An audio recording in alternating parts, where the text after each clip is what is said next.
All right, we're back, you guys. Sean Javon, all 52 podcasts here. A lot of news, probably two parts this week. It's just like my phone just kept going off. I kept going, keep going yesterday. Javon, what's good, man? Not much. Yeah, I was at the office yesterday. First of all, you know what? Save that for off the end. So you know it's something good. You know what? Nah, the hell with it. So I go in the office on Monday, right? Leave around 2:30, because there ain't nothing going on. And I'm the only person from the college sports desk that's in there. And this is, mind you, I get an email either Thursday or Friday from my boss wanting to talk about a story sometime this week. So I'm thinking everybody's always in the office Monday. You can go in, boom, boom. He's not there. I leave, Sean. I got stuck in my parking lot for about an hour. For what? Yo, the snow service that we pay for out of our rent has not come and cleaned out that parking lot. Nope. I'm shoveling myself out of slush, sliding all over the place. I'm so happy the maintenance man was there. He had called the other maintenance man, and they had to push my car up the parking lot while I'm slamming on the gas. That's wild. And you pay for this. So look, I wake up yesterday. I said I ain't going to the office today. They wasn't in there yesterday. I got stuck coming home. Nah. 12 o'clock come. Boss emailed me. Hey, when you free to talk about this story? I'm free all afternoon. All right, I'll be here till 5.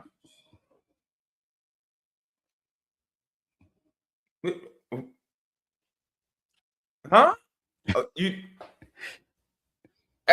First of all, that's the slick stuff this dude be on, and I'll be keeping myself from talking to him. You know what I mean?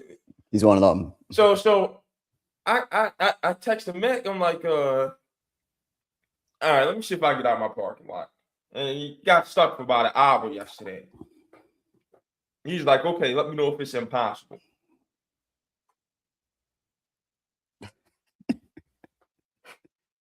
You had to take a deep breath. Boy, go in there.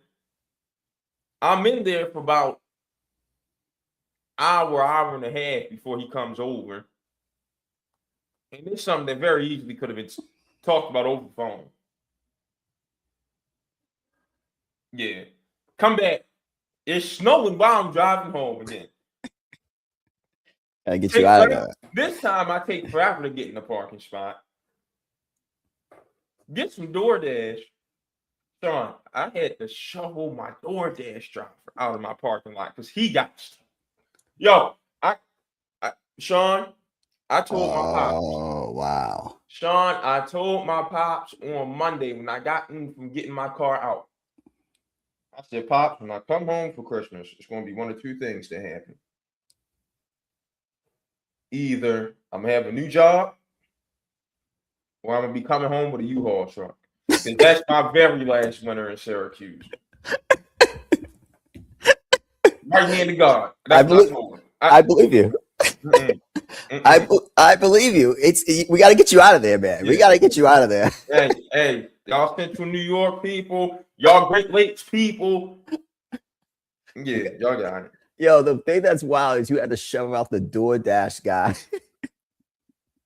That's wild. And I'm like, yeah, I really should have just got a truck with 4-wheel drive.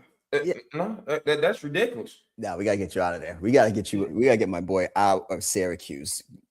Jeez, man, that's a crazy story. So that's my week. It's been a tough week. Yeah. It was like 60 degrees yesterday over here, so I can't really say anything. If I say anything, it'll just be gloating. So y'all go from ice to 60 degrees. Yeah. Hey, and you know what? The Athletic needs a Braves beat writer. I just sent my application in. Yeah, no. Yeah, I gotta go. My guy live in the same city. That would be dope. That would be fire. You lived over here. I ain't gonna lie. Yeah, Sean, we linked up one time. I don't know if living in the same city as you 4 times. that's dangerous. Bro comes in town. I gotta take care. I gotta take care of you, man. You know that. You know that. But yeah, we gotta definitely, just regardless of that, you work for the Braves, it would be lit. I can't lie. It'll be athletics covering the Braves. Excuse me. So just for the step, no disrespect to Syracuse, even though the coach got to go, but that's another conversation another day. We can be honest. Oh yeah, Red. Oh, he's got to go. Got to go. And word on the street is they didn't already told him like, go ahead, get us through the season. Appreciate you.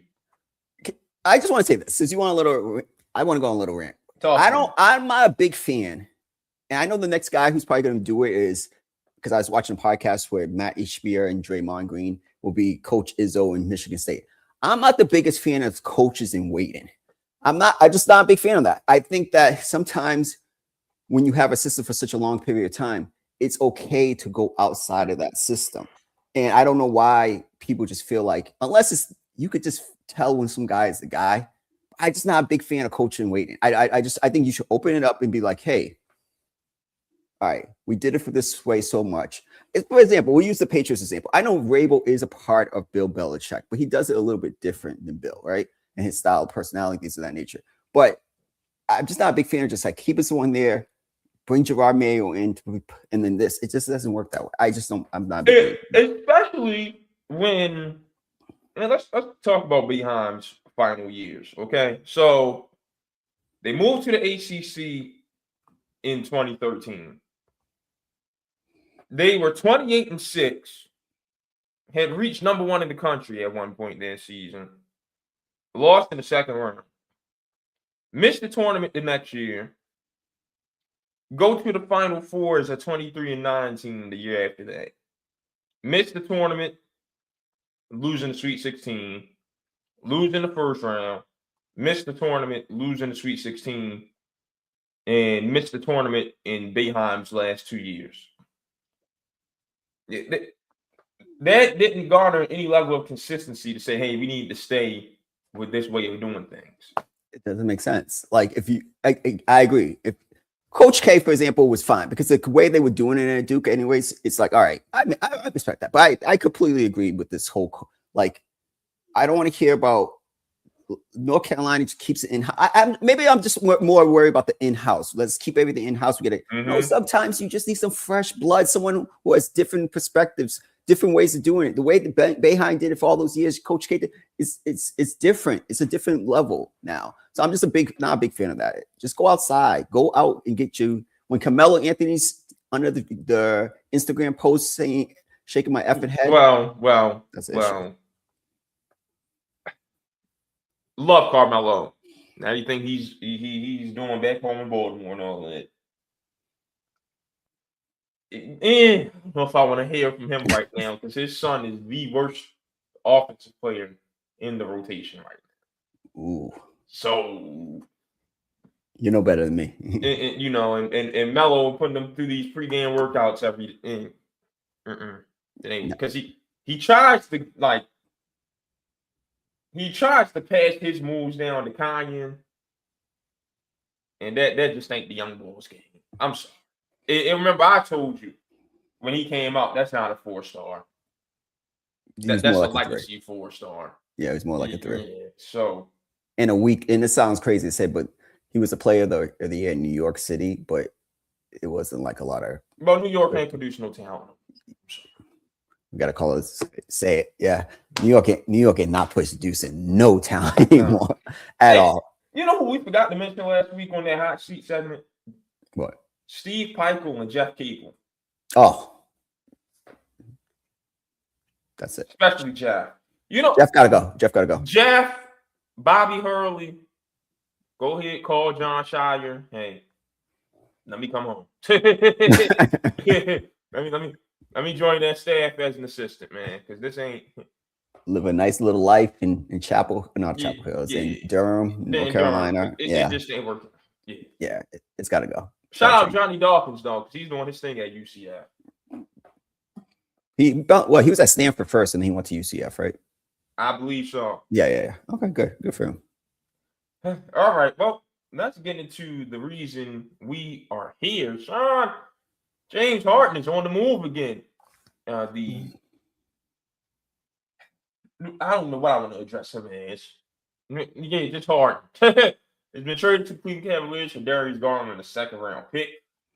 This comes after the Clippers had won 16 of their previous 20 games. Word on the street is he was looking for an extension that the Clippers were not super comfortable with giving him. And then he asked out, went to Cleveland. Then he calls Ramona Shelburne to give her a quote and say he didn't ask out. But then you read the rest of the quote. Buddy, you asked out. Your thoughts on the situation?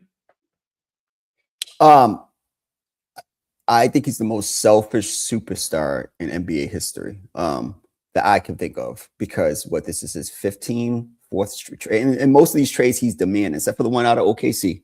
I'll give him credit for that. But he's demanding these trades. Your team has won 17 out of the last 21 games or something like that. That's at the time you're building yourself back up into playoff contention. Obviously, some people had the Clippers doing better. I thought they could be definitely a 4th or 5th seed coming into the year with the talent they had, and they took Denver to 7 last year. But you guys are making a run, and you want out because of money. Like let's call a spade a spade. You're leaving LA, your hometown, the place you wanted to go. Was the story. I saw a story early in the year. You were like, oh, it's so poetic that I'm back home, blah, blah, blah, play in front of family and friends. But you wanted out because you wanted the Clippers, who smartly, I give the Clippers credit for this. When PG was like, yo, give me 4. Nah, we're not doing that. James like, yo, give me an extension. Nah, we're not doing that. Kawhi, we're not giving you the max, and we're not giving you the 4 years. You're getting 3. I don't like Lawrence Frank as a GM, but I love the stance the Clipper organization is doing. It's like, hey, let's figure it out with this. We'll give it a couple more years. If not, we have money for 2027. And James Harden's teammate will be a free agent in 2027. Jokic could be a free agent in 2027. Giannis could be a free agent in 2027. So it just makes sense. If I'm the Clippers, it's like, hey, we got to move on, because we're not going to be held hostage despite Harden. And we know how he does. When he's not happy, he starts playing. He fakes injuries. He was just at ASU, he was in his house in Phoenix the last couple of days. He's the most selfish superstar I've ever seen. And for what? It's not like we're talking about Kobe, even LeBron. We're talking about a guy who's known to be a choker in game 7s. Elimination games, period. Yes. That brother didn't have so many 30% games. Horrible. He's horrible. We're talking about that guy. I just be wanting to know, who does he think he is? But these teams just keep... In Cleveland, does this make you better? Does this make that Cleveland better? I know it makes him better in this aspect. He plays, and Garland hasn't played. And Garland's small compared to him in the postseason. We talked about this on the podcast last year. Garland cannot play traditional minutes in the postseason. He's too much of a liability. So I see that part. And he'll get Jared Allen more involved. Yeah, and Cleveland better, and he'll probably get Mobley. He'll get Mobley more involved, but he's better than Darius Garland. But we saying all that. That's only going to be the regular season. That's what I'm saying. Who cares? Playoffs come down, and we're going to have to do it all himself again. So it doesn't matter. James will choke. We know he's going to. And why? I know Cleveland is desperate. We got to resign Donovan Mitchell. You know, you're a bigger fan of Donovan Mitchell than I am. I like Donovan, but I think he's the second best player on a championship team. And I think he needs to be next to another great player. I don't think Donovan, first of all, he's 6'2", 6'3". 6'2", 6'1", 6'2". He's really small for a league guard, and that's no disrespect, but it's hard to win titles like that. It really is. So I'm just not a big fan. I think he needs to be the second option. So I'm not going to be doing all these moves to acquiesce Donovan Mitchell when I don't believe that he's a franchise guy. But that's me. Cleveland believes he's a franchise guy, and they want to keep that team together. Again, Harden is better than Garland at this point, because Garland cannot play in the postseason. That's where it comes down to Cleveland. He cannot play in the postseason. But we know he's going to fade in big moments. I just don't think this makes sense. I would have hold on to Garland and try to move him somewhere else. I would have took Ja over James, to be honest with you. Yeah, well, yeah. So I'll get to Cleveland in a minute. You know how bad it has to be for me to agree with Nick Wright of all people in this world on every word he said about a situation. He went on a good 3.5 minute rant on James Harden yesterday. And I feel like there's nothing else to say afterward. Like, let's think of the teammates it didn't work out with. Dwight Howard, which got Kevin McHale fired. Chris Paul. And then when Chris Paul got hurt, your team needed you to lead them. What happened? Yeah. Westbrook. At the point in time where we all said, yeah, Westbrook ain't going to win anything. You flame out in the playoffs and force your way out and end Steven Silas's career before it even starts. Although they brought you John Wall and Boogie Cousins down in Houston. And Christian Wood had a breakout season. Breakout. Christian Wood with James Harden back then would have been a great duo. Yep. You go to Brooklyn. You give up there. After you messed up your hamstring, came back and no-showed twice in the playoffs. Then Daryl Morey throws you a lifeline, brings you to Philly. Next thing you know, you in China talking to a bunch of kids that don't speak the language, calling Daryl Morey everything but a child of God. You turn your back on Daryl Morey, who has given you everything you ever asked for in this life, to get to LA, your hometown, with Kawhi, and y'all finally have things rolling.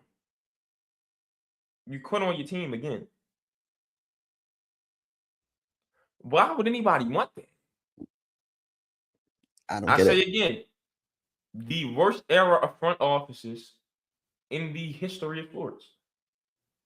Simple and plain. I don't see the benefit of, again, if we're talking about a guy who could take you over the hump, I'm cool with it. But what has James Harden shown you? Go ahead. I'm saying, what hump is he going to carry you over? He's 36. He's playing at a good level. He's an all-star candidate. Like, I'm not mad at it. But I know what he does come postseason time. And he's the most selfish superstar in NBA history. So if he's the most selfish superstar in NBA history, at some point in his tenure with Cleveland, he's going to either want more money. He's not going to like his role next to Donovan. Something's going to happen. He worked well with Kawhi. I just don't see. They worked well. It was really good this year when they started clicking. And I got news for you, Sean. Whatever the standings are in the West right now, that's going to be standings for the rest of the season. Every team that's not in the play-in, as of right now, their season is done. Like, the only team that might catch up, and even then, because we called them our last show, is Utah. And even then, they're 8 games out. Like, Memphis, Dallas, Utah, the Pelicans, and the Kings, their season's done. Like, James, y'all are 3 games away from 500. Y'all are the 9th seed in 3.5 games better than the 11th place team. Y'all were going to make it. 3.5 games behind the Warriors team that's prone to go on a losing streak at some point if they don't do something at the deadline. You got a chance to be in the 1-game play-in. Yeah. I don't get it. I don't get it. And listen, would the Clippers have done anything come postseason time? Probably not.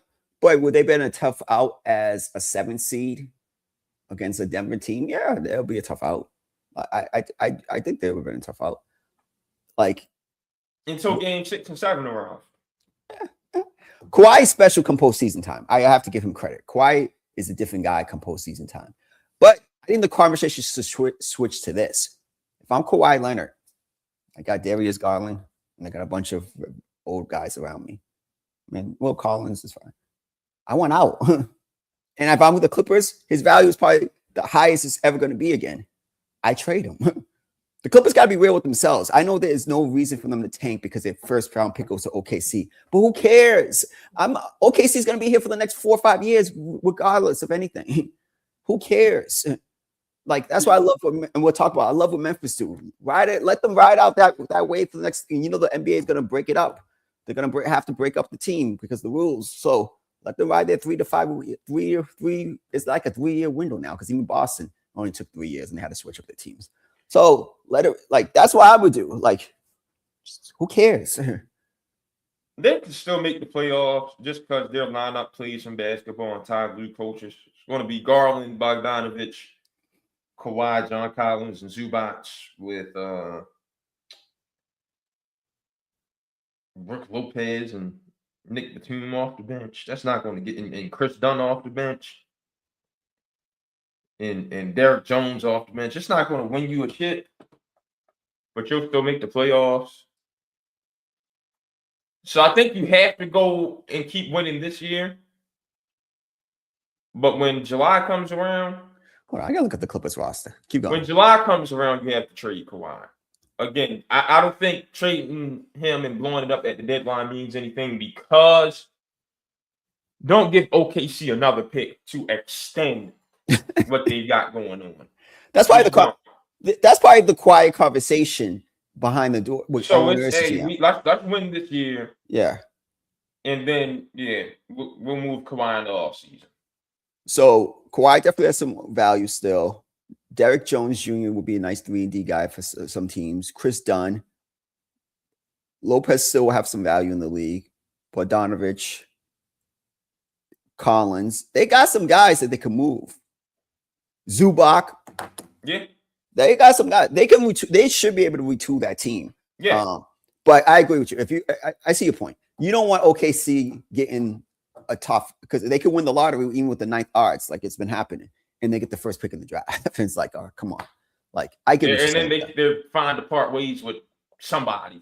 Exactly. Because they got a replacement waiting in the wings. Yeah, on a rookie scale contract. All right, so I could get with that. Try to fight for the playoffs. They'll probably get into the play-in, but you gotta move Kawhi this offseason. The Kawhi ever is over. It's done. And he got into the All-Star game. I knew he was going to be the replacement. That was the easiest choice for him, even though he deserved it. He had no business having to be the replacement. No, he's more of an All-Star than LeBron, but that's another conversation for another day. No, it's going to happen to that. Okay. To that. Yeah, don't. Okay. But that wasn't the only move of Cleveland's trade deadline. They acquired Dennis Schroeder and Keon Ellis from Kings for DeAndre Hunter. Me and Dennis Schroeder ain't getting along right now because I got him on my 2K My League, and Jordan Poole took him to the rack every possession last night, and I don't think he missed a shot. So DeAndre Hunter was Cleveland's prize trade deadline acquisition last year. Kenny Atkinson stuck him on the bench as the 6th man to the point where Hunter had to get out of there this year. And it's for Schroeder and Ellis. Your thoughts on that move? So I texted everybody. I like the move for both teams because I know this is Dennis Schroeder's 11th team in the NBA, but I think he brings some type of level of feistiness to a team that I think is pretty soft in Cleveland. But I said that before the James Harden trade, but I even like it now with James because I do think it gets some flexibility, and you could be like, hey, James, you are 36, take some time off. And it'll be a drop off, but Schroeder is a capable backup point guard. Because also Lonzo Ball, your guy, I don't know what happened to him. He fell off the cliff. I told y'all when Lonzo comes back from his injuries, that first year is bad, and then he gets back to himself the next year. That's what happened this season. Yeah, he's been horrible. So they upgraded their backup point guard position. DeAndre Hunter, for some reason, maybe you know better than me, didn't work in Cleveland. I thought it was the perfect fit for him in Cleveland. They didn't start him. They had him coming off the bench for Max Strus. For what? I don't get it. It just didn't work. So Keon Ellis is less expensive. I think he can play a capable guard. My only concern is Schroeder, Mitchell, Harden. Those 3 guys are not good defenders. And so they're capable defenders, but not good defenders. Now Ellis is going to be very important. He's going to have to play a lot of key minutes, and who sits during that time. Right, because you don't want him, Donovan, and Harden out there at the same time, but you're going to need it. You lost your best big defender because you wouldn't play him. What you had to do was start him at the small forward. That's your 3 and D. I would have moved. I know Jalen Tyson developed, but that should have been your 6th man. Hey, come off the bench. This is your unit. Do your thing. Yeah, I don't know what Kenny Atkinson was doing right there. Yeah, they just don't. I just think that team. I don't know. I just think this is a level of soft. I like Schroeder. Let's see how it works. They're going all in on try to keep Mitchell happy. I think the mandate is we have to at least get to the Eastern Conference Finals. Do I think these moves can get them to the Eastern Conference Finals? Detroit's the best They're playing team. better right now. Yeah, Detroit's best team. I don't think Boston. I think Boston can make it to the second round. I don't know without Jason Tatum, another move. Well, Jason Tatum, I don't know if they make up to the East Conference Final. Well, they did something yesterday that's going to help them play Joe Mazzulla ball. So we'll see. Yeah, that's true. That's going to definitely help them play that type of style. But I still think they're missing their star away, and their star is injured. He might come back. But yeah, I just think it's a. I don't know. I have to see it play out with Cleveland. I'm not sure. It seems like a whole mess. But I do think Schroeder's an upgrade than Lonzo Balls, and that's a win. And Ellis is on a cheaper contract in this era that you can't pay everybody than Hunter. So I thought the trade was a win. And I think with Sacramento, hey, we know we have to rebuild. Hunter's a good piece if you want to keep him long term. I don't know what the Kings just I don't even know what to say about the Kings. No, we should say they've been. I did an NBA note. They've been in the draft lottery 28 times, the most in NBA history. 28 times. That's a bad organization. And if I'm the Banster, if I'm Boozer, if I'm Peterson, no fly zone. I do not want to fly to Sacramento unless I'm playing a game for another team. I do not want to play there. Be honest with you, the NBA doesn't need to expand. They just need to relocate the Kings and the Pelicans. Simple as that. Seattle, yeah, those markets, Seattle and Vegas, those teams should be in Seattle and Vegas. This is a easy. Come on, like it's. I don't know why they went ahead and stopped the Kings, the Vegas movement in the 2010s, but they messed up there. Move the Kings to Vegas. Move the Pelicans to Seattle. Let them buy the Supersonics history like the Hornets bought from them. And just move on. I hate to say it, but I'm going to say it. Sacramento, New Orleans, and Memphis do not need teams. And we're going to talk about Memphis. They don't know. Those places should not have NBA teams. The NBA is not going to take them out of Memphis just because of FedEx. But, I mean, I don't know where you move them, though. That's the only thing. I'll keep it 100. Why don't they play in Nashville? Because it's more, I know the demographic is more black, more white. Doing all this, but like everybody keeps saying Nashville this, Nashville that. They got the Titans and the Predators. I mean, that give them 3 out of the 4.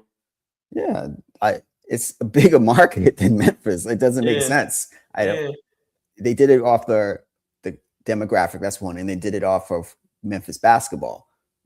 No, it's not the same. So they got my personal opinion. If Seattle and Vegas do not have teams, it does not make sense for those 3 markets to have teams. And I would move Memphis. I'll move to New Mexico City. I'll move them to another place if that's what you wanted to do. That's exactly what I would do. I ain't mad at it. Yeah. Matter of fact, move the Kings to Vegas, move Memphis to Seattle, and move the Pelicans to Mexico City. There you go. Those will be 3. Mexico City will turn up for their team. It will turn up. It just makes sense. But you have 3 dying markets. And I know they would never move them out. But at some point, I think you have to have a rule like your team has to be somewhat competitive over 15, 20 years. Because what you keep telling me about Capital One Arena in Washington is a disgrace. It's a good market. Like it's a disgrace what's happening there. So change ownership, change something, but that market shouldn't be that bad. Yeah. Oh no, that's it. I did want to go ahead and go in on the Kings. I forgot. Yeah. Did you see what happened in that game against the Wizards? No, what happened?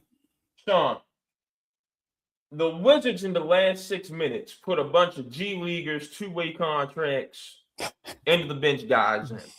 Yep. To try to lose that game. And the Kings, with their starters out there, still managed to lose. Yo, DeRozan, Levine, what? Nah. And then Zach Levine, you're going to pick up your $48 million player option, that shit. Oh, he better. Where's he getting? No. You're right, but the Kings, y'all hamstrung. Nobody's taking that in. Oh, that's a heartbroken. No, he's officially a bad contract. And I was on his side for years. You have. No. I'm surprised you came to the right side. Like, yeah, nah. Hell no. That's the depth. I understand everybody's going off his Olympic experience, but we could go off Carmelo's Olympic experience. That doesn't count when you play in the NBA games, 82 games. Yo, he stinks. No, he's got no effort. Huh? No effort. He doesn't care. He don't care. That guy don't care. That's not a winning basketball player. Yeah, like so yeah, no. This is why I would never have a player option in the contract for a player. Like, hey, I guess I just ain't gonna sign you then. I'd never have a player option. Because of stuff like that. And how LeBron has been able to hold the Lakers hostage.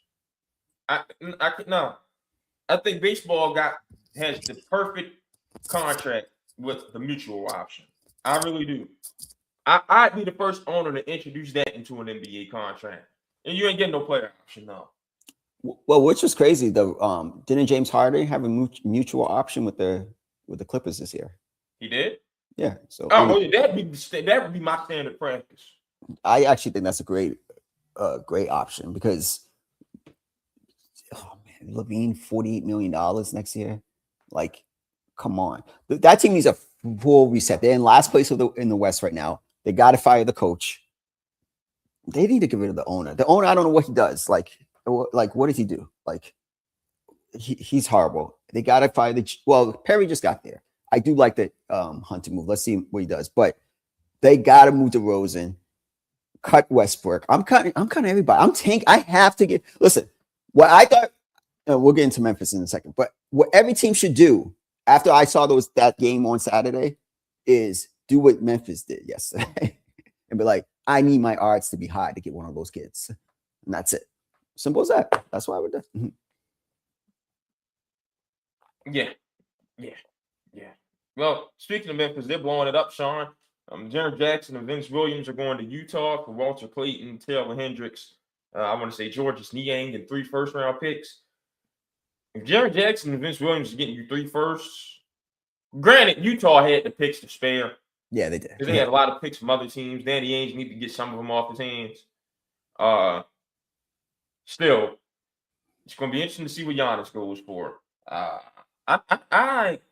For Memphis, I like this because you know how I feel about Walter Clayton.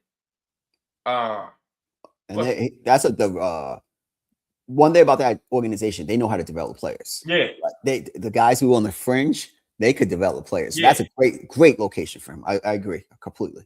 But for the starting lineup, I hate this Lowry marketing at the 3 stuff, man. Yeah. But you're about to have 7-foot Lowry marketing at the 3, 6'10", 6'11" Jaren Jackson at the 4, 7-foot Walker Kessler at the 5. They're starting Keontae George, who's an off guard at the 1 at 6'4". And you got 6'7" Ace Bailey at the 2. That is a tall lineup, but you don't have facilitator and you don't have perimeter defense. We'll see where this goes, but I'm not the biggest fan of it just from roster construction. And you still got Kyle Filipowski somewhere. If you look at their roster, they have a lot. And Collier had what 22 assists last night. Something Yeah. ridiculous. They have a lot. If you think about it, just think about it. And they're gonna if they keep their top 8 pick protected this year, they have a really good. They're not really good team. Sean, chill out. They have a lot of pieces on that team.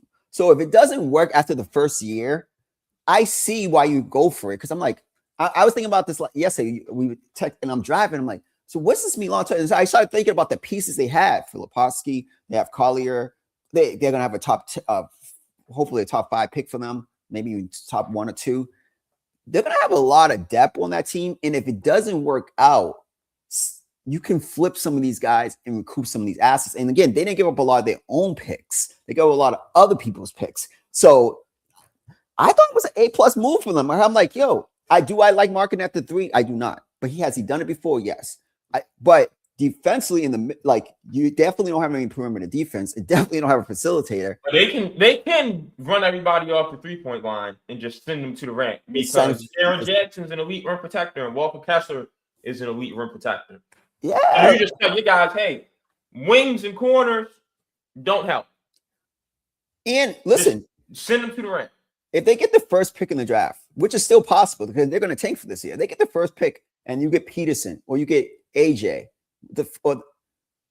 or you get Booz. Like you have a lot of pieces that I like it because it brings a lot of flexibility to that team. If you after 1 year or half the year next year, you like it doesn't work, you could flip Markkanen for pieces. You could flip Jackson for pieces. You could flip the Lakers will love Kessler for pieces. You know what I'm saying? So you had and you move the assets. No disrespect to Walter Clayton Jr. He'll develop in Memphis. He will develop in Memphis, but he wasn't going to play like that in Utah. I like it a lot because I'm like, you could flip those guys for other pieces. You could figure it out and be like, all those guys in that starting lineup hold trade value at this point, high trade value. So I don't see, and you got off other people's picks and you want to recoup more picks, you trade one of those guys. And if you get a top pick this draft, you add that kid will probably be coming off the bench. I like Danny Ainge as a builder of teams. Yeah, yes, I really do. So and that's when I was driving. I was like, I trust Danny. I trust Danny Ainge and what his opinion making. And you keep the value of these guys. And Carly off the bench, he has value. It's a lot of value on that team, and you still have your picks. And they kept that team, and it works. That team is at least a playing team next year. They're out of their whole rebuilding. They're going to try to win next year, and we think they have one of the best young coaches in the league. I said, go for it. I don't see any downside for it. And when the draft comes around, they're going to get someone good because remind me which college teams are in their vicinity? BYU, Utah. Who else? Utah State. BYU, top 5 pick. Utah State, best team in the Mountain West. So you're seeing all the best Mountain West talent and all the best Big 12 talent, the best conference in basketball. They're going to pick up, yeah, every weekend. Whoever they get, they're not going to miss. No.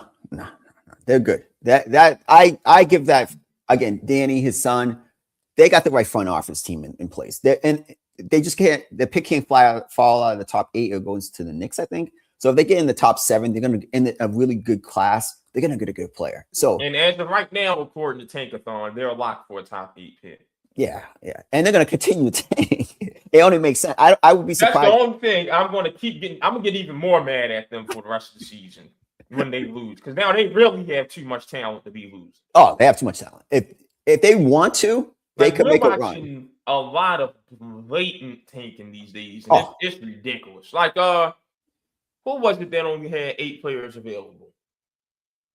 Was it? Who did the Pacers play last night? Because didn't the Pacers play Utah? Yeah. So Utah only had 8 players available last night. Really 7. They just had to listen to Nurkic was active. And the Pacers saw that and said, you know what? Yeah, we really want to lose. We're going to wreck Siakam. We're gonna say McConnell's knee is hurt. We're gonna say Nemhard's back is hurt. We're gonna rest Benedict Mathurin, and Aaron Neesmith's out with a left hand injury against a 7-man rotation, and it worked because their starting lineup was Jarris Walker, who went 1 for 7 from 3, Johnny Furphy, who went 2 for 7 from 3, Ben Shepherd, who went 1 for 4 from 3, Jay Huff, and Cam Jones. Now, that's a damn good college basketball team now when I look at it. But, no. But hold on. Quentin Jackson went 9 for 10 last night? 24? All right. But, yeah, like, the blatant tanking we're seeing from these teams is ridiculous. And there's going to be done about it because who's the commissioner? No, he's not going to do anything. Like Terry Rozier just won his grievance. The NBA PA just won their grievance for Terry Rozier to get paid all his money. Which is when crazy. He's out here throwing games. Crazy. You know David Stern what he did? Everybody that's part of that players union gets investigated. But everybody who had a part in winning that case or whatever, now we investigating y'all. Because now I think y'all tanking. I'm just harassing y'all. Yeah. We're going to send a message. Yeah. Ain't going to be no consequences from Adam Silver. No, that guy he basically tanked. They just run over him. And he's getting $25 million. Woof. Damn. I see that. That's a win. I can't lie. And I just say, Lord, please bless me the way you bless these people. I've seen what you've done for others. Like, that is ridiculous, bro. Like, I heard somebody. It was a comedian. He's calling somebody ugly. But this has been, I'm using this for everything these days. I know God will make no mistakes, but the Lord got to get tired eventually. That's the only way I can explain some stuff. Adam Silver's making $25 million. Come on. Yeah. Well, if there's such thing as pro sports hell, that's where Adam Silver's going. And he's getting $25 million a year. That's ridiculous. Roger's getting like 50. Roger gets 50 M's. Yeah, but Miguel makes the NFL money. Yeah, he does. He makes them a lot of money. The international games they're doing is just Speaking of which, genius. Speaking of which, I'm with my man Akbar Bashami Amila on this one. You can go on every NFL roster, and you're going to find African representation. I'm talking about straight from the motherland. Mm-hmm. All these international games, we ain't got one in Africa yet. Good point. We're going to play a game in Melbourne, though, where 8 p.m. our time is noon the next day over there. It's going to have to be a Sunday. We're going to have to play a Sunday night football game. Yeah. In Melbourne. Because it can't be Friday this year because Labor Day starts too late. And the NFL legally can't play on Friday. We're going to have a Sunday night football game in Melbourne. What they need to do in Spain, what Spanish people are in the NFL? None. How many Germans are in the NFL? How many Belgian people? How many French? Good point. But none of these African countries can get a game. And on honestly, top of none of these black dudes can get a head coaching gig. And it's because we know what the pathway is to a head coaching gig. Position receiver is the quarterback's coach to OC to head coach. If I'm T. Martin with the Ravens, I'm pissed right now.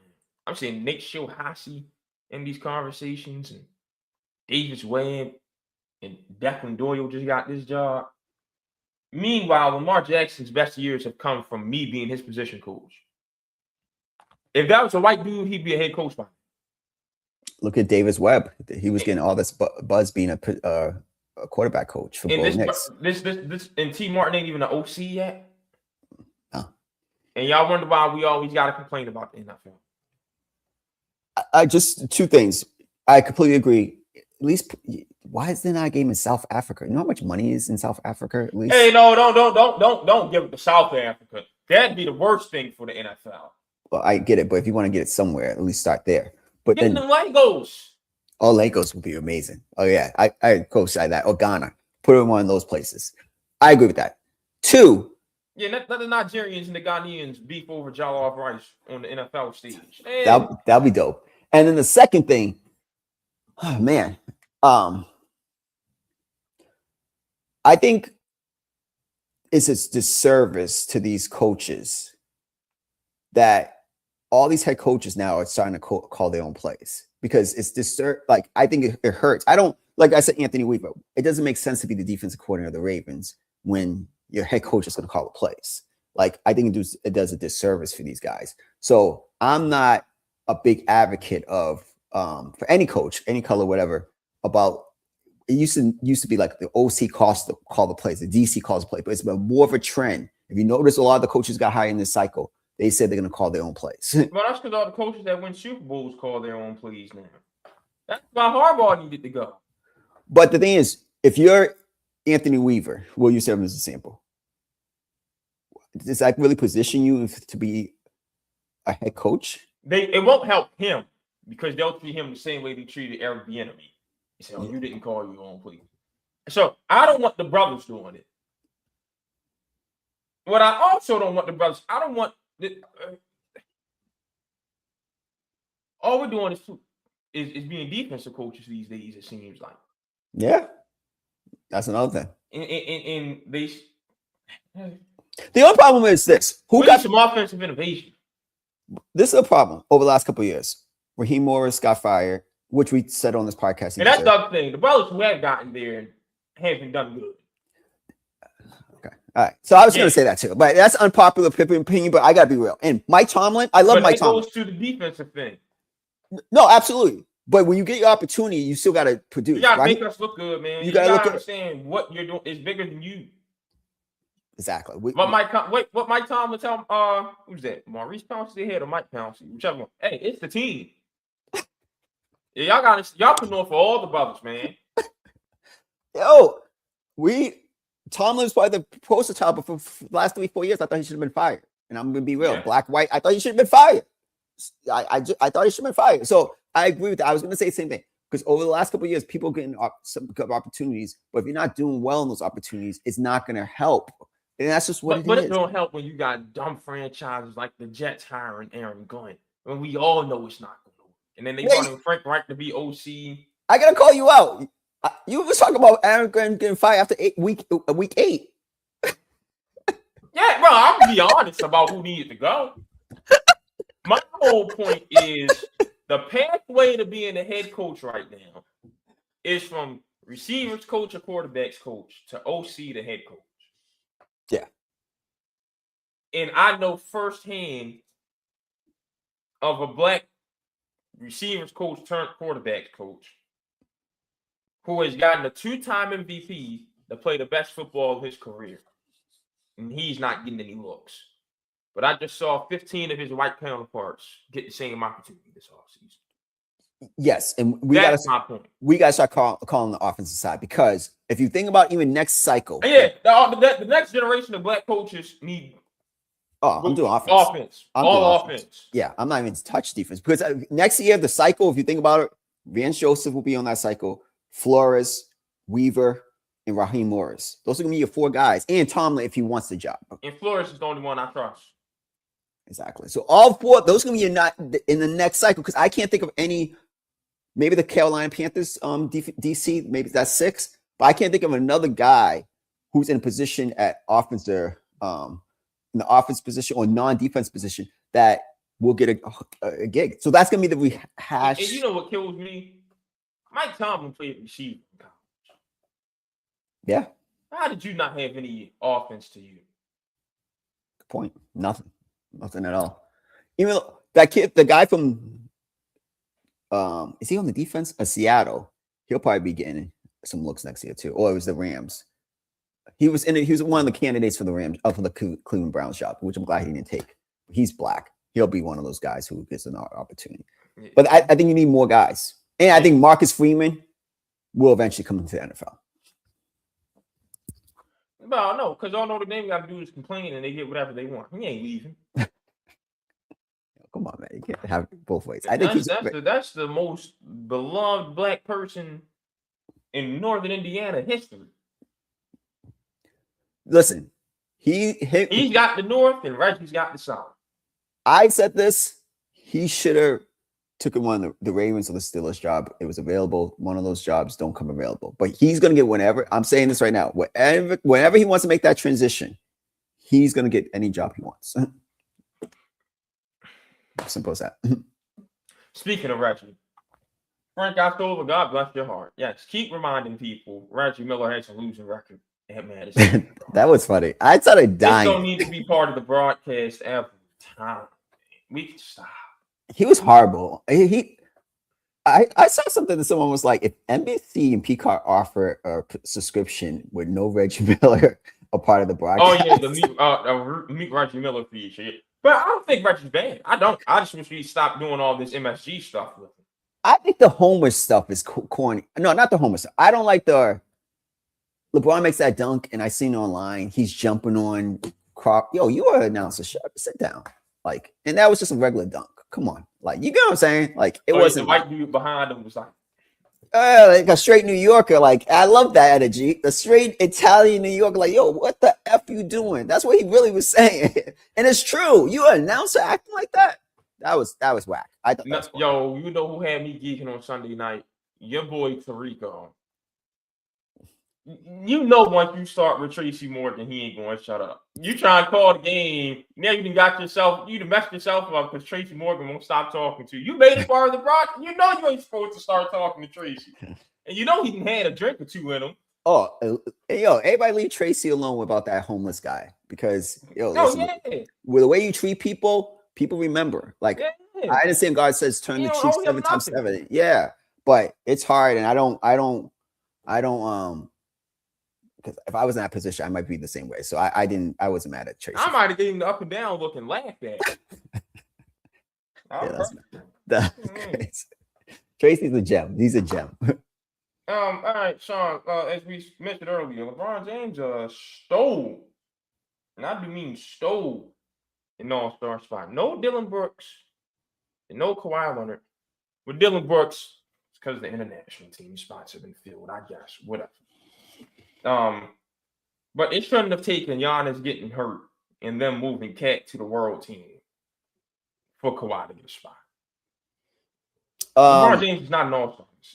He's not an all-star. Kawhi's been better on both sides of the basketball this year. And now that Austin Reeves is back, I'd rather Austin Reeves got the spot before LeBron. Nah, Dylan Brooks needs that. Well, because the world team. That's my only thing. Dylan Brooks was the all-star this year. I actually think he was more deserving of all-star appearance than than Devin Booker. I gotta be honest. Yeah. Because you set the culture over there. Dylan Brooks should have made the world team too. I got the list for you, Sean, of who should have made it. Go ahead. I'm listening. The world team should have been Shea, Jamal Murray. Yep. Luka. Yep. Denny Avdia. Yep. Dylan Brooks. Yep. Wemby. Yep. Jokic. Yep. And Giannis. And if Giannis didn't play, let Embiid be his replacement. Now, I'll tell you why I'm saying that instead of Cat. Or not even Embiid, or Şengün, one of them. Embiid's been special. Yeah, either Embiid or Şengün. And here's why I'm saying this. And why I'm putting Cat on the U.S. team. A Cat, when 2028 comes around, and I know it's going to happen. The Team USA needs a big man. Well, finds a big man by then. And they look like they might be able to compete with France. Don't start saying you're American now and wanting to play for us. No, go play for the DR. You want to play for Team World and All-Star game? Go play for the DR. Same thing with Donovan Mitchell. You'll hear talking about, I'd love to play for the world team. I want to represent my Panamanian heritage. Go play for Panama at the Olympics. Don't come trying to play for Team USA in 2028. That's the me. And you know he's going to try to play for Team USA in 2028. Exactly. Yeah. So they both need to stop it. That could have been a world team. And then the U.S. 16 guys should have been Brunson, Mitchell, Cade, Steph, Maxey, Reeves, Jaylen Brown, Jalen Johnson, Kawhi, Brandon Ingram, Scotty Barnes, Kevin Durant, Karl Towns, and Jalen Duren. LeBron James is not supposed to be an all-star this year. Nah, I can't disagree. I thought Brooks and Kawhi at the time. Now Kawhi's and Devin Booker shouldn't have made it. And Devin Booker shouldn't have made it. He's a bad 3-point 3-point shooting season. He should. The coach is set by Dylan Brooks. It's simple. Yeah. Anyone who watch basketball, and I'm disappointed in the coaches. The coaches play like we're not coaches. You watch this, maybe because of reputation around the league, but he was clearly an all-star this year. There's no question about that. I don't like the guy personally, but he's changed the coach over there. No one could tell me that we thought Phoenix would be fighting for a top 6 spot in the Western Conference. He's been the most consistent guy on that team. He's the all-star. And I think Embiid should have made it over Cat. I don't think that. Yeah, Bam shouldn't have made it either. Yeah, that's another dude who made it that I didn't have on the Bam. Shouldn't have made it. Yeah. Like, so that's just my thing with that. Like, if we're gonna do that limitation on who play, like Kawhi's been special. It shouldn't even came down to it. You just put LeBron on it because it's the world stage. And y'all want to say all this? They mad at the aspiration stuff. Who cares? Come on, man. Is Kawhi Leonard playing basketball or not? Exactly. Is he playing good basketball or not? You know how I feel about Kawhi sometimes. And I'm even saying, if I'm a certain team and I felt like I could contend, I would trade for Kawhi Leonard this year. I would. He's been that good.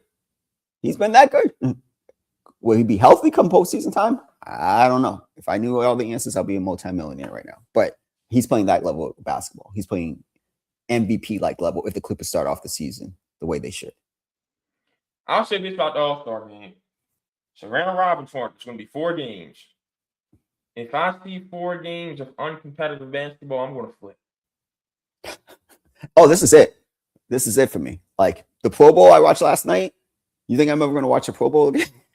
You know what's crazy, Sean? Here we go. Go ahead. Tuesday is Super Tuesday in college basketball. You're supposed to go on all 3 ESPN channels and have a good game. So I'm at work looking at the slate of games. I'm like, why? Oh, this is the weakest Tuesday of the season. What's going on? Get home, I see postseason NFL countdowns on ESPN. I'm like, what is this opening night for Super Bowl week or something? What's going on? I check like an hour later, the Pro Bowl games. I said, wait, that wasn't on Sunday? I said, I purposely avoided the Pro Bowl on Sunday. For the Pro Bowl not even be on Sunday? Yeah. Don't make no sense. Ain't nothing else on TV. So I'm like, oh my goodness, I gotta turn it on. Like, so college basketball just seated their spot. Just like college football. College football is not going to be played on New Year's Eve for the next 2 years. Are you serious? That's like a tradition. Are you serious? Yeah. To avoid going up against Thursday night NFL, that's not even on television. It's on Prime. That don't make no sense. And then it's 2 weeks between the quarterfinal and the semifinal.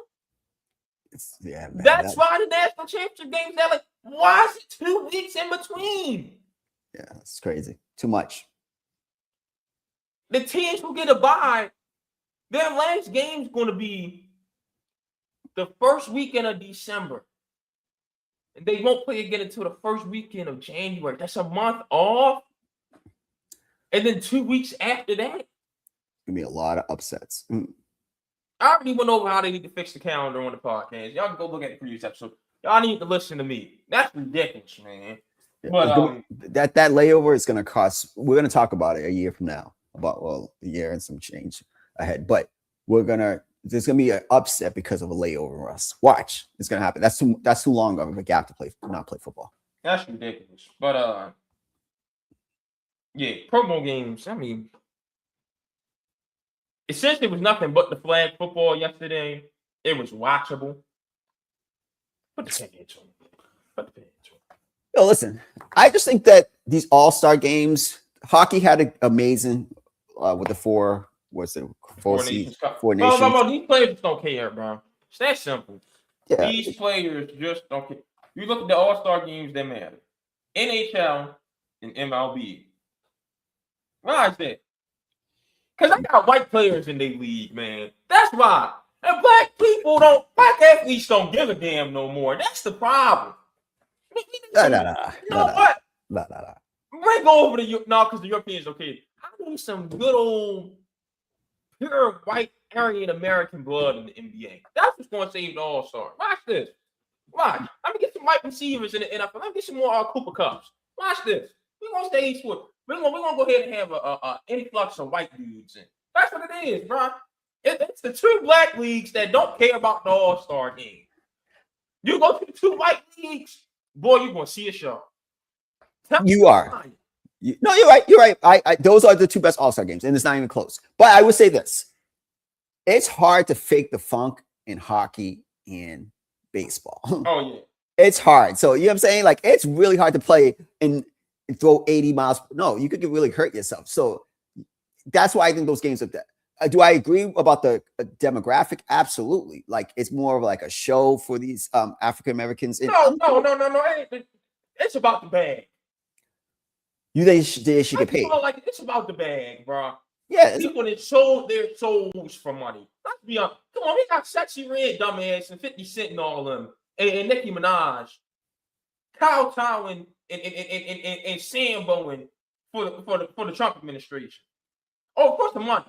Come on, man. We don't know like it is. Like you give too much of a damn about the dollar right now, man. So you're basically saying we need some. We should have put Con Knipple and Cooper Flag in the All. Yes. Cooper. I'm not gonna lie. I would Cooper Flag, Con Knipple, Colin Gillespie. Yes. Yeah.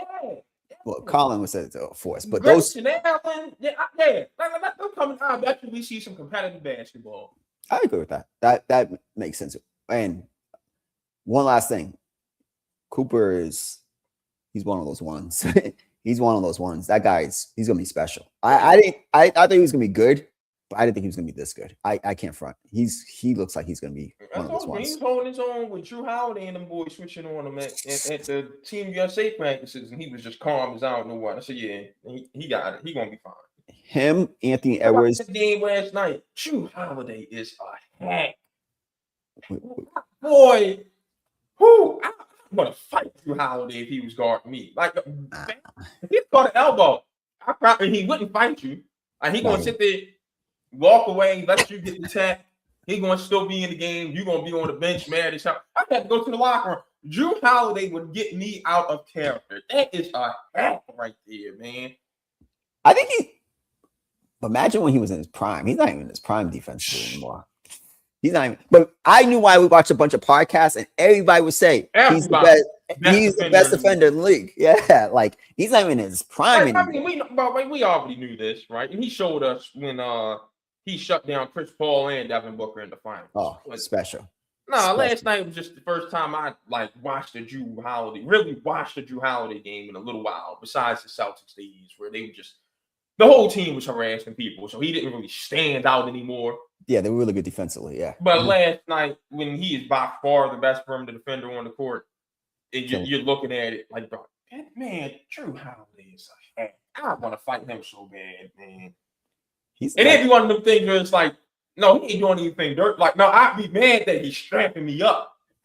It ain't that he fouling or anything. No, I'd be heated. Yeah, he's not all handsy. He's like sliding his feet. He's doing it the right way to play. He's a Hall of Famer to me, just based off defense. If he wanted to, well, everybody gets in. He should get in. 2-time champion, the best perimeter defender of this generation. Because I know Kawhi is in this generation, but he didn't play enough for me to be the best.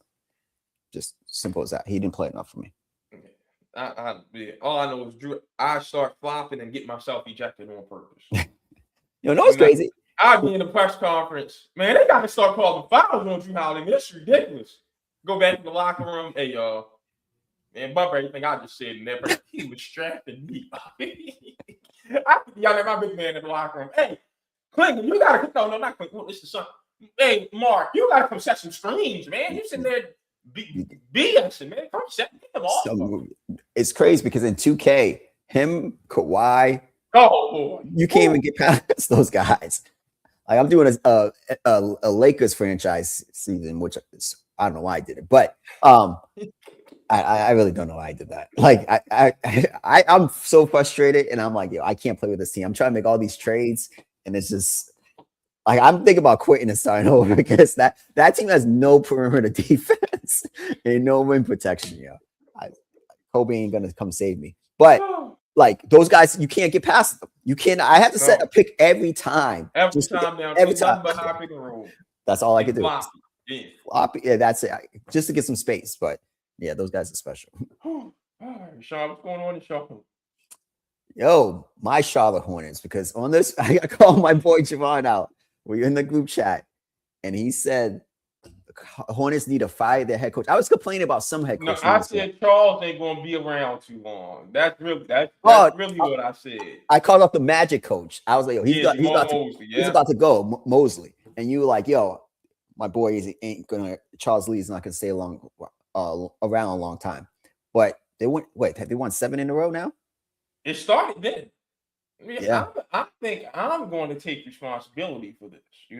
Listen, if you've listened to this podcast long enough, you know the story of my pops taking credit for the Red Sox winning the World Series because he swears he was the spark that ignited Steve Pierce's career.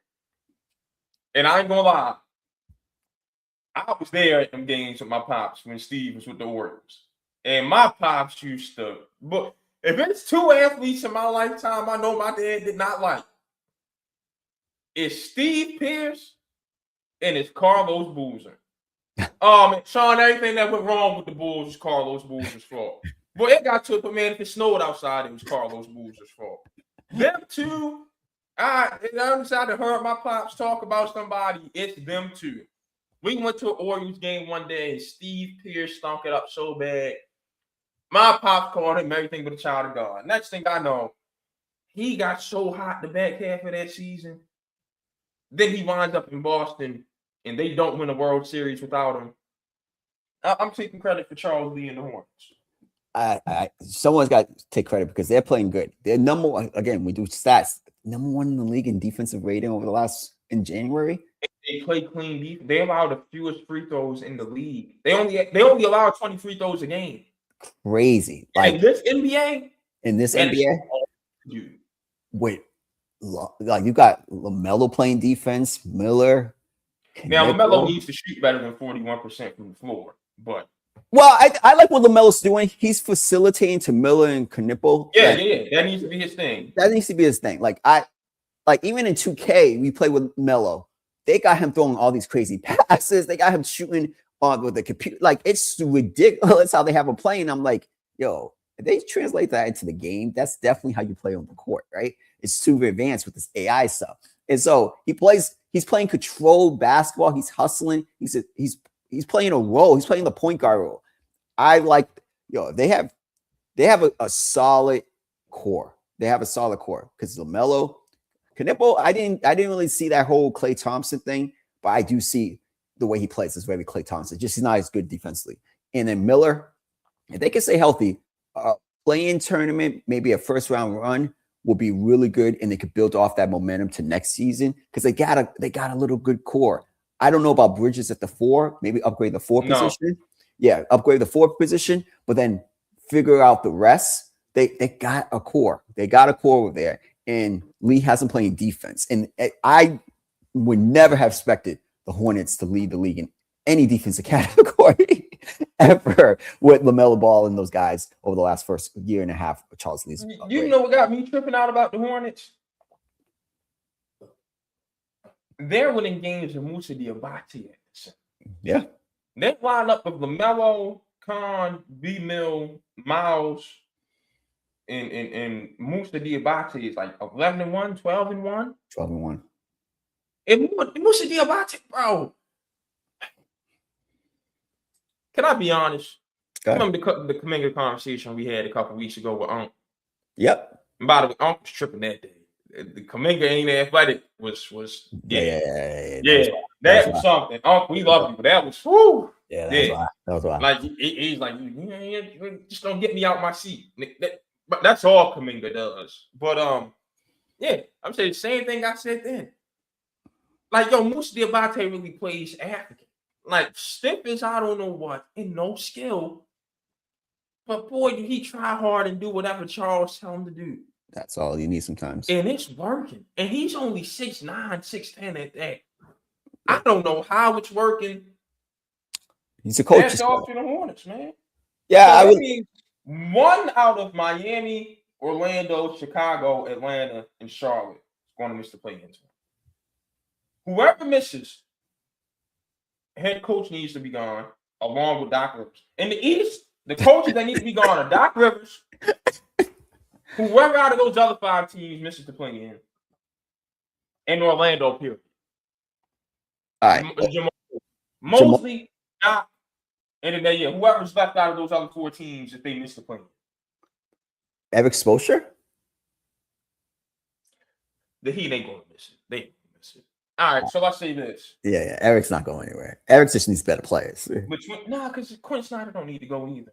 Nah, Quinn doesn't. They're just getting right here. Jamal Mosley and Doc Rivers need to go. And if the Bulls miss out this year, which look like they might, because they might be starting to rebuild, which we're about to talk about, set Billy Donovan free. Okay, I can get with that.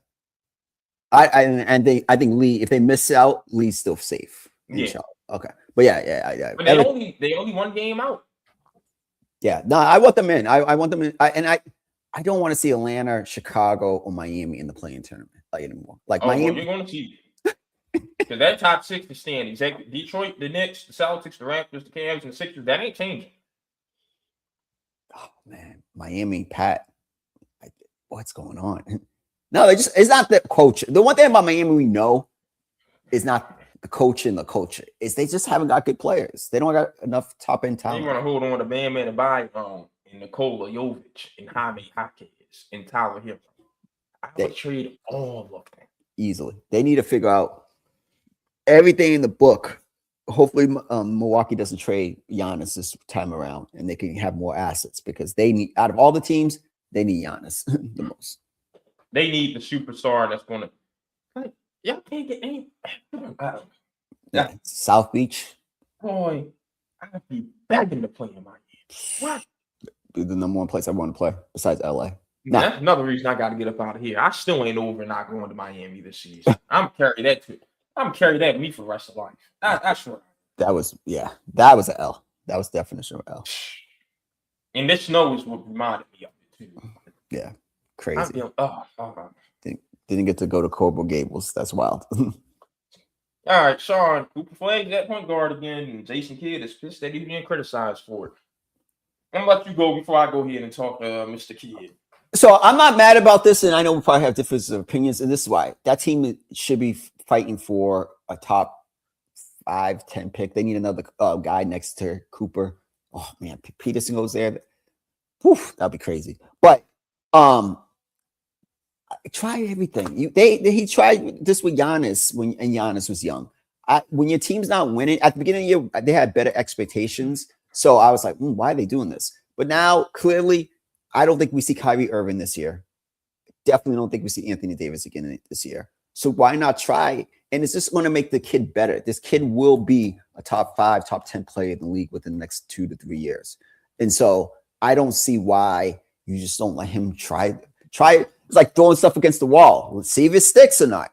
I ain't mad about this because your team needs to be tanking. That team needs to be losing games so you can get a top 10 pick in a loaded NBA draft and get another cornerstone next to Cooper. I ain't mad at it. And he worked with Giannis. I got a problem with the rant he went on in the post game. So number one, J.K., you'd be thinking this is supposed to be permanent, which is what got you out of Milwaukee. Number one. Number two, man, I know what I'm doing. I've played this game. You haven't. Well, first of all, the reporter said it's coming from the national desk. He didn't say that was his opinion. So you snapped on that dude for no reason. And it's always, you didn't play.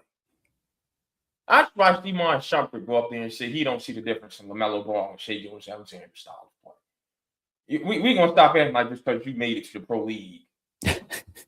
You just know what you're saying. Because I've been watching Kendrick Perkins every day since 2016. Well, whenever he joined us. We're going to stop. We're going to stop chanting from. We're going to stop. Just true. But I think a lot of these guys are saying hot takes. But here goes my thing. Basketball is the wrong sport to say that. used to be a prerequisite that you play D2 or D3 ball to be a basketball reporter. Remember them days, Sean? Mhm. Chris Yeah. Haynes, college hooper. Chris Broussard, college. It was a whole circle. For a long time, everyone, Stephen A. Smith, like if you were covering basketball, you played. So let's stop that.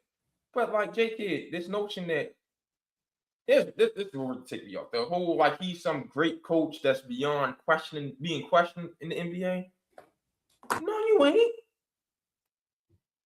What has Jason Kidd been as a head coach? Nothing. Nothing special. Just got one NBA final appearance. And you got to finals and it was like, okay, I'm gonna stop doing everything that worked to get us here, which was running an actual offense. And I'm gonna go right back to Kyrie and Luka ISO all day. And you got your ass ran out the arena. And I didn't like his when he tried to poke the bear and was like Jaylen Brown's better than Jason Tatum. Remember that press conference when he was trying to? I'm like that's why I knew you were kind of in trouble because I was like, oh, he's trying to conquer and divide the team now. Maybe it'll work. I'm like, buddy, no, you are an assistant coach. You got your ring as an assistant with the Lakers. They did. You're heading right back to being somebody's assistant against you. You have not been good as a head coach. So stop. I think he'll be. The Bucks got better once they got rid of you and replaced you with Budenholzer. Did they get better, or is it because Giannis grew up? No, they got better. Okay. I never brought in the offense over there to actually. Well, come on. Bud made Chris Middleton an all-star. That's all I got to say. And Jeff Teague and Kyle Korver and those guys. Yeah. Okay. You're right. All right. I mean, let's not disrespect Chris Middleton. He went on to be like 3-4-time All-Star, by the way. Like I said, Bud made Chris Middleton an all-star. I ain't trying to hear it. What did Chris do? Chris got a big back. That's somebody I've never seen nothing special in. Shout out to him because he that's another Drew's defense, Giannis's dominance, and Chris Middleton's offense. One of their because I don't know what got into Chris Middleton that series because he was Mr. Disappear when it mattered too. He was, and he gave Devin Booker that work them last 2-3 games that series. So shout out Chris Middleton, man. Yeah, I'm not sure, but I trust in Kid in this aspect is if it worked with Giannis, and Giannis was not as talented as Cooper was at this age. No, I don't. I think it's just going to add to Cooper's bag. I want him playing point guard next year? Absolutely not. But would I want him in that role that he can be a little Scottie Pippen-ish at some points during the game? Yes. And he needs to. I think he still needs to develop more ball handling and needs to develop his 3-point shot. Those are two things I think is his weakness. But the kid is 19 and he's already putting up these type of numbers. So I don't see, especially in a year that you're not going to contend, or so why not just have him play different positions, different styles? It's just going to help him because he seems like a student in the game. He's just going to immerse himself into the game and get better and better. So I think it helps. The issue is J Kidd would have him running point guard his whole career if he could. That's my issue. Well, look what happened. We knew this was just experimental. It'd be fine. But look what happened with Giannis now. Giannis is basically the de facto point guard. And the Bucks have a losing record because of it. True. I went into it. I don't. They ain't been right since he took over that role. Good point. Great point. I don't think Bill ain't never make Scotty the full-time point guard. Who was the point guard? It's BJ Armstrong. And then Ron Harper. Yeah. Scotty was never the full-time one. No, not even when he got to Portland. No, he wasn't. Houston. And Houston had a reason to do it. True. Yeah. I'm not saying Cooper should be the full-time. I'm saying it will enhance his skill set into other things. But I definitely don't agree for him to be the point guard next year. And the 2020 Lakers. Once the playoffs started, yeah, LeBron, you had the one that's a Rondo. Come on. Yeah, good point. Come on. Just sidebar, I think Flag, Anthony Edwards, JT will be the faces of that Team USA team. in 2 years. Yeah. Those are I'm not concerned. I'm concerned about who's the big man going to be. and Devin Booker. Yeah, I don't know who the big man will be. Like, is there any college kids coming out? No. Cam Boozer? Cam's like 6'9". Mark Williams? Chet's too skinny. We know Wemby loves feasting on Chet. That's the power forward right there. He's not a center. Oh, yeah, it's going to be Chet, Jaren Jackson. Jalen Duren? Kessler. Jalen Duren. Yeah. He only 6'10". Yeah, but he's not like, he plays like a traditional center. Like, yeah. I'm not mad about Jaren Duren at all. He definitely should be on that team. We'll see. France probably gonna have Nick Batum. No, Nick Batum ain't doing nothing but sit in the corner. He might still play in 2028. Hit 95% of Nick Batum shots are threes. And I'm not making that number up. For the Clippers? Yes. I think this is last year. That's not basketball, Sean. I'm mad at it because Bruce Bowen's made a career doing that. Corner three. And playing defense. But his defense was elite defense. Remember when Bruce Bowen was working for ESPN and he used to wear that oversized bow tie every damn day, bro? Yo. Yeah, they got him out of. Well, did the Clippers fire him because he was talking crazy about when they were trying to get Kawhi? They were like, "Yo, we got to get you out of here." I've never heard of him saying. Yo, I forgot all about Bruce Bowen and that bow tie. Hey, come on, all right. Hey, the Chicago Bulls are starting their rebuild. Jaden Ivey, Mike Conley Jr., and Anthony Simons are now Chicago Bulls. Nikola Vucevic is a Celtic. Kevin Huerter and Dario Saric, Pistons. Looks like Kobe White's probably going to be gone by Thursday, and Conley's not going to stick around. It's about time. Love it. It's about time. It's overtime.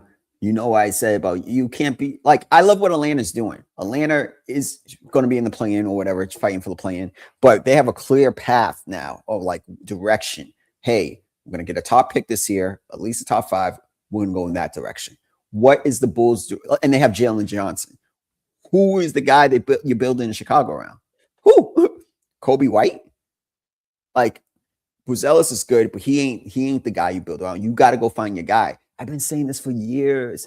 And it's like, well, the talent, the GM needs to be fired. The ownership needs to change. I think Billy could coach. Billy can go get another job. Yeah. But that's not my question. My concern is like, yeah, because even with the talent, he's bringing them to the 8th, 9th seed. I don't think they're worth that. I don't think they have that type of talent. That team should be tanking. I'm happy they're finally doing it. But it's a little bit too, unless they're going to do a full tankathon and try to lose the rest of the games to get a top 10 pick. But I'm not surprised after, again, seeing what Darren Peterson was on Saturday. I'm not a front office guy, but I know a lot of those front offices. Memphis has done it. When you see Chicago's doing it, I'm like, oh yeah, I gotta hedge my bets and try to get that kid. Yeah. And it makes sense. So why, if you're Chicago, nobody on that team is better than Darren Peterson or has the potential of him, and you have a chance to get a top 10 pick or top 5 pick or number 1 pick, you have to hedge your bets and go get that kid. Even if you get the top 5, it's just loaded draft, so it's okay. So I like the move. And I like the Pistons getting another shooter in Kevin Huerter. Love it. As much scoring as they can get, they need. Because I can't. I'm sick of watching Sorry and Amen Thompson. Y'all too grown to not have any sign of a jump shot. Amen Thompson, why do you still shoot with 2 hands at this grown age with no arc on your shot? Like literally, if he put some arc on his shot, Sean, and just let his left hand go, he'd be a good shooter. Yeah, I'm surprised. His form is not bad. If he put some lift on his shot and just took his left hand off the basketball, he'd make the shot. Yeah. And then sorry, it's just Lord have mercy. But you're 6'6". I'm sick of watching that stuff. I really am. And but Vucevic will help the Celtics go back to more traditional Missoula ball. So good deal. Before we get out of here, we stand in Illinois. The Illini are hot. Sean, first time in program history, back-to-back road wins against top 5 teams. I think that right there, behind Michigan, and ahead of Michigan State. Second best team in the Big Ten, and has Elite Eight written all over. Did you see the freshman go for 40 something about a few weeks ago? Yeah, and he's a top 10 pick too, top 15 at least. I don't know if I have him above Michigan State, but maybe I'm just like I always talk about nostalgia and what Michigan State used to be. But I think they're still a damn good team. Don't get me wrong. Yeah. But I think Illinois is ahead of them. When you have that freshman, he's that good. he's really good. I'll say it right here. I think a freshman will be the catalyst to win a national championship this year on one of these teams. Yeah. If that's the case, that means it's either Arizona, Duke, or Houston. I like Houston a lot. That means either Kingston Flemings is what gets Houston over the hump, or Cam Boozer proves he's that guy, or what's my man in Arizona? Pete. Yeah, Pete. Yeah, it was. My boy Charles Barkley called it the Arizona Invitational, and he might not be right. He might not be wrong because I like how defensively they are. Yeah, defensively, it's tough to score on them. Yeah. That team is defensively really good. All right, you got anything else? That's all I got. All right, well, we're back tomorrow. Yeah, it'll be a fun one. What do we have tomorrow? AJ McCarthy, your boy, got his GM fired. And my boy, Shakur Stevenson, now my boy. Now he's my boy because of what he did Saturday. So you're special. We're gonna talk tomorrow. We'll see y'all 8:30, 9 o'clock. We out.